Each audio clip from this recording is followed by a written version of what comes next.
Baik, kita masuk pada materi substansi atau materi vital, yaitu materi-materi yang utama, yang vital, yang sangat penting, yang dibutuhkan oleh tubuh manusia dan ada di tubuh manusia. Jadi substansi atau materi vital itu terdiri dari Qi atau energi, kemudian darah atau Jie, kemudian esensi atau Jing, dan zalir, tubuh atau cairan tubuh, Jin Ye.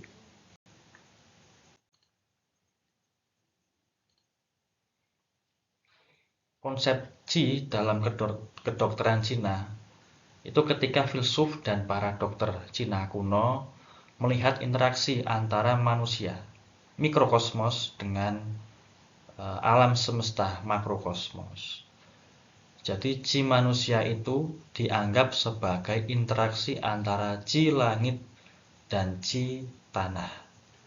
Energi manusia dianggap sebagai hubungan komunikasi atau interaksi antara energi dari langit dan energi dari tanah sehingga membentuk suatu energi manusia. Qi itu sendiri merupakan energi yang mewujud secara fisik, ada bentuk fisiknya maupun secara spiritual. Ketika Qi itu tadi, ketika energi itu memadat, ia bisa berubah menjadi bentuk fisik. Dan Qi atau energi itu mengalir terus-menerus, dinamis, tidak statis, tidak hanya diam saja, tetapi mengalir, selalu mengalir terus-menerus. Ada berbagai tipe Qi, misalnya dari yang paling halus sampai dan dari yang paling halus atau renggang hingga yang paling padat atau kasar.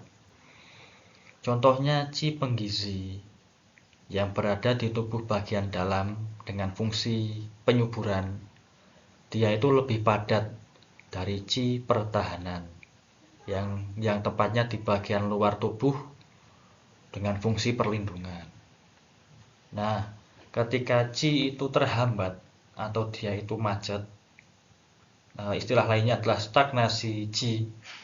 Secara patologis, Qi itu bisa memadat dan bisa menjadi sebuah gumpalan fisik atau tumor.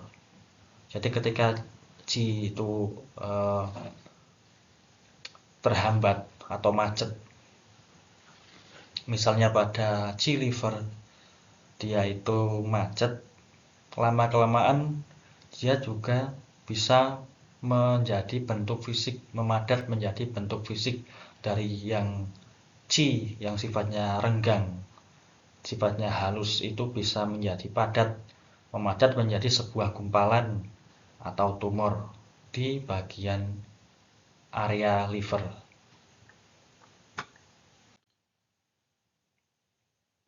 Kita masuk ke dalam esensi atau Jing yang merupakan saripati dari proses pemurnian atau penyulingan materi yang kasar. Maksudnya adalah makanan atau minuman. Makanan atau minuman diproses sedemikian rupa melalui proses-proses pemurnian atau penyulingan di tubuh, dan saripatinya itu nantinya yang disebut sebagai esensi atau Jing. Dia disimpan di organ ginjal, tapi tidak ada padanannya dalam medis barat. Ada 3 tipe esensi. Yang pertama ada esensi pralangit, kemudian ada esensi pasca langit, kemudian ada esensi ginjal.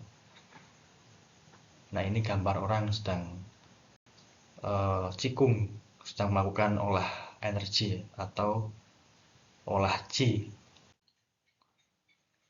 Esensi pralangit yang pertama. Dia itu diwarisi dari orang tua ketika pembuahan. Dengan kata lain, genetik, warisan atau keturunan. Jadi proses pembuahan itu mencampurkan antara energi seksual antara pria dan juga wanita. Kemudian membentuk yang dinamakan esensi pralangit. Tugasnya adalah untuk menyuburkan embrio maupun janin semasa kehamilan. Dan esensi pralangit itu bergantung pada penyuburan ginjal si ibu. Penyuburan ginjal si ibu itu mempengaruhi penyuburan esensi pralangit pada janin atau embrio di masa kehamilan. Menentukan pembentukan dasar manusia, baik dari kekuatan maupun vitalitas tiap orang yang tentunya itu berbeda-beda. Esensi pralangit itu susah untuk dipengaruhi, apalagi ditambah. Jadi disebabkan karena esensi pralangit itu memang sudah bawaan dari orang tua. Sudah secara genetik seperti itu. Ya tetap cenderung tidak berubah. Tetap secara jumlah dan kualitasnya hanya bisa dijaga dengan mengatur pola hidup yang seimbang. Bisa juga dijaga dengan melakukan Tai Chi Chuan dan Qigong, yaitu olah energi atau olah Qi. Yang kedua ada esensi pasca langit. Ini berbeda dari yang pertama yaitu esensi pralangit. Esensi ini disuling dan disarikan dari makanan oleh limpa dan lambung. Setelah kelahiran, kalau yang tadi kan semasa dari pembuahan sampai kehamilan. Tetapi kalau ini ketika si bayi itu sudah bisa mengkonsumsi makanan maupun minuman, dan limpa dan lambungnya juga sudah mulai bekerja setelah kelahiran, maka esensi pasca langit ini mulai terbentuk dan bukan merupakan bawaan dari orang tua, karena itu dari apa yang dikonsumsi oleh masing-masing orang. Yang ketiga adalah esensi atau esensi ginjal. Asalnya adalah dari gabungan esensi pralangit dan juga esensi pasca langit yang merupakan bawaan dari orang tua. Nah, ini esensi ginjal itu bisa diisi kembali oleh esensi pasca langit, esensi yang dari makanan, dari saripati makanan. Disimpan pada organ ginjal. Tetapi karena sifatnya yang cair, maka dia juga bisa beredar ke seluruh tubuh, khususnya di 8 pembuluh luar biasa. Tugasnya adalah menentukan pertumbuhan. Dia bertanggung jawab untuk mengatur pertumbuhan manusia, reproduksi, sistem reproduksi, kemudian perkembangan, kematangan seksual, pembuahan, kehamilan, dan lain-lain. Jadi itu merupakan suatu materi yang sangat penting karena merupakan suatu bahan yang nantinya digunakan pada berbagai proses fisiologis tubuh, bahkan sampai reproduksi, sampai pada kehamilan, dan juga pada perkembangan. Nah, ini ringkasan dari perbedaan antara esensi atau Qing dan dengan Qi atau energi. Kalau esensi itu sebagian besar asalnya dari orang tua atau bawaan genetik. Kalau Qi itu dibentuk setelah kelahiran dari olah napas, olah energi dari makanan dan minuman setelah yang dikonsumsi setelah kelahiran. Kalau esensi itu sifatnya mirip zalir, jadi dia cair dan lebih padat. Kalau Qi itu mirip energi, jadi tidak terlihat. Sebagian besar kalau esensi itu ada di ginjal. Kalau Qi di setiap bagian tubuh itu ada. Esensi sulit diisi kembali karena dari sebagian besar berasal dari bawaan orang tua. Sedangkan kalau Qi itu mudah diisi kembali tiap harinya, karena itu kita dapatkan sendiri, bukan dari bawaan, dan mudah dipengaruhi, mudah diolah. Esensi itu pergerakan dan perubahannya lambat, sementara kalau Qi itu bergerak dan berubah dengan cepat. Oke, fungsi-fungsi dari esensi atau Qing. Yang pertama, fungsi esensi itu sebagai pengatur pertumbuhan, reproduksi, dan juga perkembangan. Kalau pada anak-anak, itu dia itu mengendalikan pertumbuhan tulang, kemudian gigi, rambut, dan termasuk pada perkembangan otak. Jadi ya, ini sangat penting esensi ini. Pada remaja dan dewasa, dia itu mengendalikan kematangan seksual, kemudian fungsi reproduktif, kesuburan, pembuahan, dan kehamilan. Jadi kalau terjadi kemerosotan alamiah esensi, biasanya karena pola hidup atau karena usia, itu bisa menyebabkan kemerosotan energi seksual dan kesuburan. Semakin tua maka energi seksual semakin merosot, begitu juga dengan kesuburan yang semakin menurun. Nah, kalau esensi pria itu mengalir di dalam siklus 8 tahun. 8 ditambah 8 ditambah 8 ditambah 8 akan selalu terjadi sebuah perubahan. Sedangkan esensi wanita itu mengalir di dalam siklus 7 tahun. Setiap 7 tahun, kemudian 7 tahun lagi, kemudian 7 tahun lagi akan mengalami sebuah perubahan.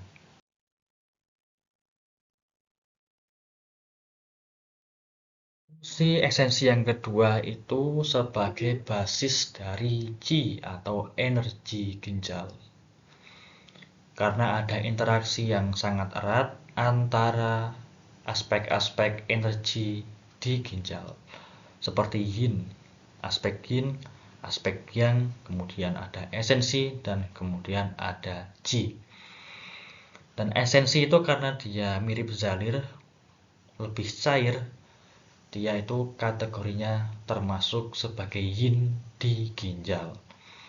Esensi menyediakan basis material, menyediakan bahan untuk yin ginjal di dalam menghasilkan Qi ginjal dengan bantuan pemanasan atau dimasak oleh yang ginjal. Maksudnya adalah esensi atau Qing itu sebagai bahan material, bahan untuk yin ginjal. Di dalam yin ginjal itu menghasilkan Qi ginjal dengan cara dipanasi atau dimasak oleh yang ginjal.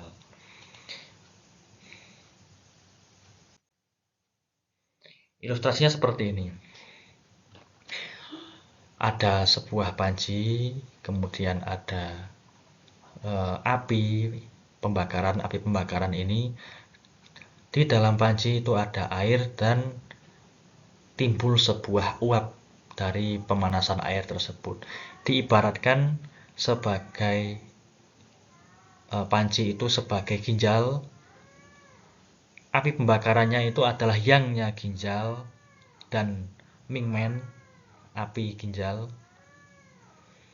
Air di panci itu adalah esensi ginjal, sedangkan uapnya itu merupakan Qi atau hasil dari pemasakan tersebut. Panci itu sebagai wadah dari air. Kemudian yang atau apinya itu sebagai alat atau piranti untuk melakukan pemanasan supaya air tersebut matang atau mendidih, dan kemudian hasilnya adalah uap dari hasil perebusan yang merupakan ibarat atau analogi Qi ginjal. Maka esensi ginjal itu dibutuhkan untuk perubahan yin ginjal menjadi qi ginjal dengan dibantu pemanasan oleh yang ginjal. Jadi untuk menghasilkan uap tadi yang diibaratkan sebagai qi itu membutuhkan panci, kemudian membutuhkan air, dan juga membutuhkan nyala api. Nah, ketika syarat-syarat itu terlengkapi, maka air bisa mendidih, bisa matang, dan bisa menghasilkan qi atau menghasilkan uap air. Seperti itu. Fungsi esensi yang ketiga, itu dia menghasilkan sumsum. Menghasilkan sumsum tulang dan mengisi serat jaringan tulang belakang. Mengisi juga otak dan juga mengisi pita suara. Maka otak itu diistilahkan dalam TCM itu sebagai lautan sumsum. Karena sumsum paling banyak itu adanya di otak. Jika esensi ginjal itu lemah, maka otak dapat kekurangan nutrisi karena esensi yang menghasilkan sumsum itu dia harus mengisi otak. Jika sumsum yang digunakan untuk mengisi otak kekurangan, dengan kata lain otaknya kekurangan nutrisi atau kekurangan esensi, maka akan menyebabkan gangguan pada otak, misalnya kurang konsentrasi, kemudian pusing, dan perasaan kosong di kepala. Di kepala itu terasa aneh, terasa kosong, seolah-olah ada suatu bagian yang tidak terisi.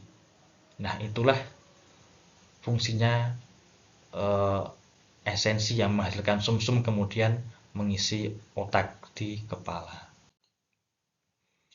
Fungsi esensi yang keempat adalah sebagai basis kekuatan konstitusional. Artinya adalah sebagai penentu kekuatan jasmani. Jadi menentukan kekuatan fisik seseorang itu adalah pada dasarnya adalah esensinya dulu, qingnya dulu. Termasuk pada perlindungan dan perlawanan terhadap faktor penyebab penyakit. Dengan kata lain, daya imunitas, daya tahan tubuh itu juga ditentukan oleh esensi. Ketika esensi-esensi atau qing itu berkurang, maka akan menimbulkan berbagai macam masalah. Contohnya pertumbuhan anak-anak menjadi lambat atau si anak itu jadi kerdil. Perkembangan tulangnya buruk. Kalau pada perempuan bisa terjadi kemandulan. Nah, kemandulan ini bisa disebabkan karena kurangnya esensi atau qing. Termasuk juga sering keguguran. Karena qingnya kurang, dia tidak bisa mempertahankan kehamilan. Keterlambatan mental pada anak kecil, kemudian pemburukan tulang atau masalah tulang pada orang dewasa, gigi yang keropos, rambut yang rontok, kemudian beruban terlalu dini karena esensinya terkuras. Fungsi seksual yang buruk, termasuk juga impotensi, lutut yang lemah, karena lutut juga diisi oleh esensi. Pengeluaran mani pada malam hari, telinga berdenging, dan telinga tuli. Konsentrasi yang buruk kaitannya dengan otak, kemudian pusing. Perasaan kosong di kepala, terus-menerus merasa dingin karena kekurangan esensi, kemudian influenza, radang selaput lendir hidung karena alergi. Karena daya tahan tubuhnya lemah karena kurang esensi. Esensi dan qi itu merupakan pondasi shen. Shen itu adalah pikiran. Esensi dan qi dan pikiran itu disebut 3 substansi fisik dan psikis manusia. Jadi materi yang sangat pokok pada manusia secara fisik maupun secara psikologis atau psikis itu adalah esensi, qi, dan pikiran. Disebut sebagai 3 harta karun. Pikiran itu adanya di jantung. Kalau Qi itu di asal usulnya adalah limpa dan lambung, sedangkan esensi itu disimpan pada ginjal. Setelah tadi kita belajar mengenai Jing atau esensi, kita masuk ke materi vital atau substansi vital berikutnya, yaitu Qi atau energi. Ada banyak tipe Qi, ada Qi asli, Qi makanan, Qi pengumpul, kemudian ada Qi sejati, Qi pengisi, dan Qi pertahanan. Kita masuk yang pertama pada Qi asli. Esensi yang diubah menjadi Qi.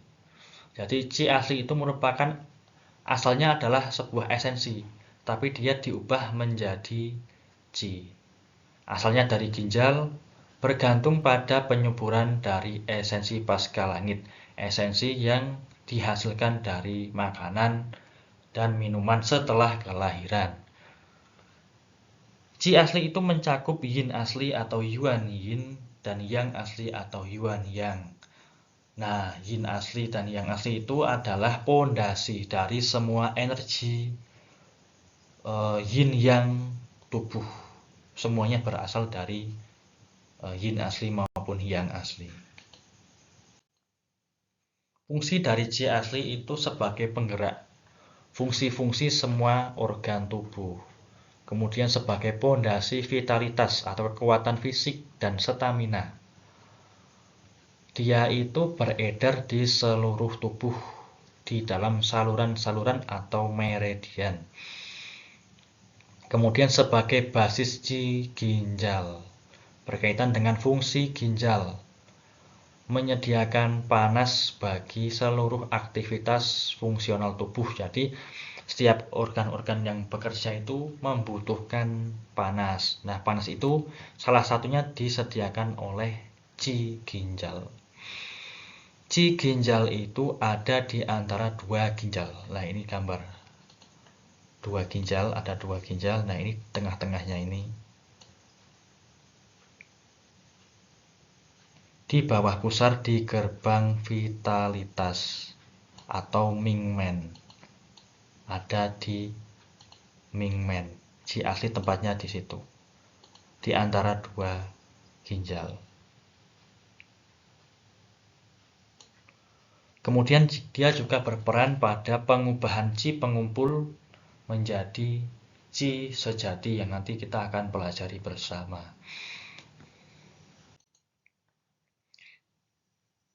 Yang keempat, fungsi dari Qi asli adalah pengubahan Qi makanan menjadi darah di dalam jantung. Jadi Qi makanan itu dihasilkan oleh limpa lambung, dibantu oleh Qi asli, dikirim ke paru dulu, kemudian ke jantung. Nah, di jantung nanti diubah menjadi darah. Qi asli itu tinggal di titik-titik sumber dan menyebar ke organ dan saluran atau meridian. Qi asli itu terus-menerus diisi oleh Qi pasca langit. Jadi Qi asli itu diberi makan atau diberi nutrisi, diisi terus-menerus oleh Qi pasca langit yang dari makanan dan juga minuman. Berkaitan juga dengan fungsi pengangkutan tri pemanas atau sanjiao atau pembakar rangkap 3 untuk diedarkan ke seluruh tubuh. Dia juga membantu pengangkutan dari tri pemanas atau sanjiao. Dan oleh tri pemanas atau sanjiao dia diedarkan juga ke seluruh tubuh.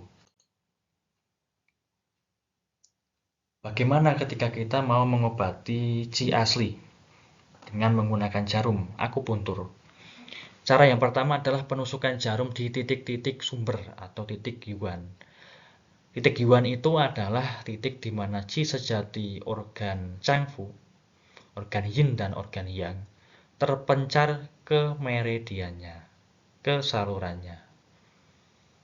Nah, titik sumber itu juga bisa sebagai titik diagnosa. Jadi akan timbul nyeri ketika ditekan. Nah, itu sebagai titik diagnosa. Berarti pada meridian yang organnya terkait itu ada masalah di dalam suatu organ.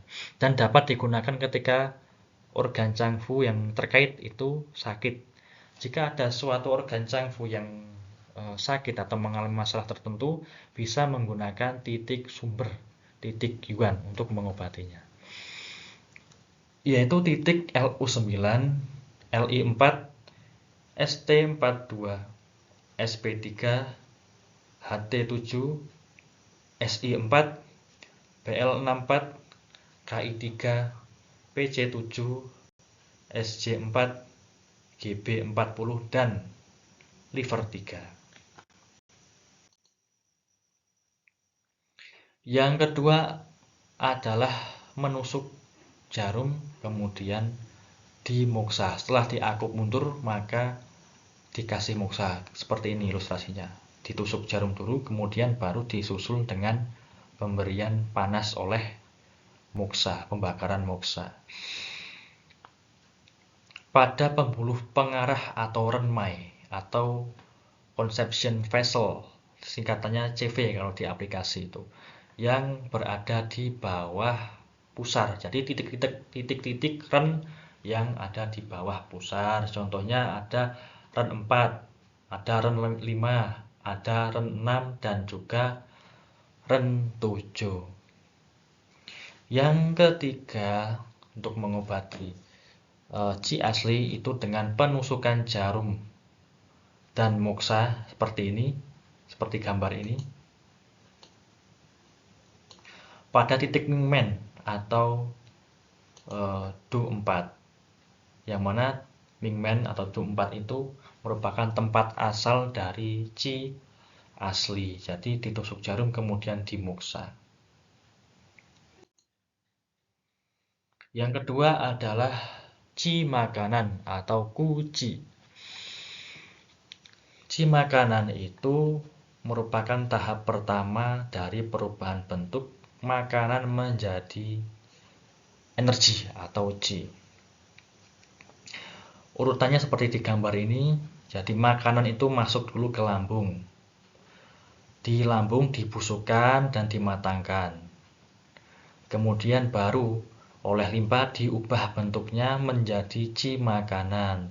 Tapi bentuk Qi makanan ini belum bisa langsung digunakan oleh tubuh, harus diproses kembali. Nah, dari pembakar tengah atau dari limpa lambung, Qi makanan itu naik ke dada. Di dada dia perginya ke paru-paru. Nah, di paru-paru akan dipadukan dengan udara. Nah, ketika Qi makanan sudah dipadukan dengan udara, dicampur dengan udara, maka akan membentuk Qi pengumpul atau Zhong Qi. Misalnya Zhong Qi. Nah, ini gambar ilustrasinya adalah limpa yang menghasilkan Qi makanan naik ke paru-paru. Dicampur dengan udara. Ketika Qi makanan bercampur dengan udara, maka membentuk Qi pengumpul. Seperti itu.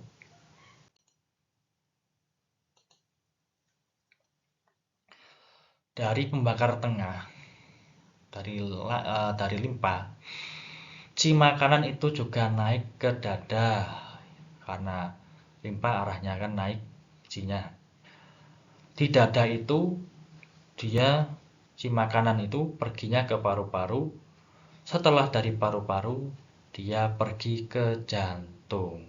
Nah, di jantung inilah kemudian Qi makanan itu diubah menjadi diberi warna merah dan diubah menjadi darah. Dan pengubahan ini dibantu seperti tadi yang kita pelajari pada poin 1, dibantu oleh Qi ginjal dan Qi asli. Nah, ini Qi makanan dari limpa. Qi makanan yang diolah oleh limpa dibawa naik ke dada, ke paru-paru. Nah, ini sebenarnya ke jantung bukan hati ini. Ini jantung. Kemudian dari paru-paru dibawa ke jantung. Nah, di jantung ini diberikan warna merah dan diolah sedemikian rupa sehingga Qi makanan, energi dari makanan, saripati makanan itu menjadi darah.